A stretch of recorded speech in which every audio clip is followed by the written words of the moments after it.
Tak sangka weh, meja macam ni bawah 100 je. Nampak macam besar. Untuk pengetahuan korang, tinggi aku 178cm, badan pun kategori besar juga. Tapi bila duduk kat meja ni, langsung rasa tak sempit.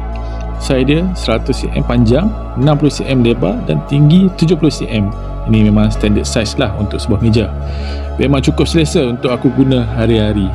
Kalau korang kat situ, korang tengok aku punya laptop pemuat, aku punya iPad pemuat, mouse pemuat, dan letak air kopi pun masih ada ruang lagi. Ruang dia sangat besar.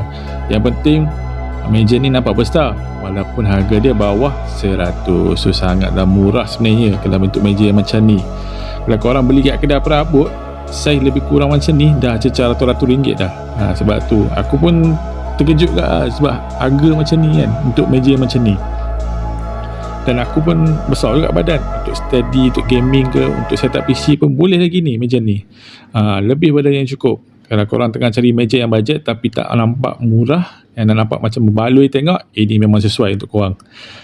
Tekan kat link kuning dulu, tengok harga semasa, mana tahu still lagi bawah 100 lagi ni. Kalau aku yang tinggi 178 yang badan besar pun selesa guna.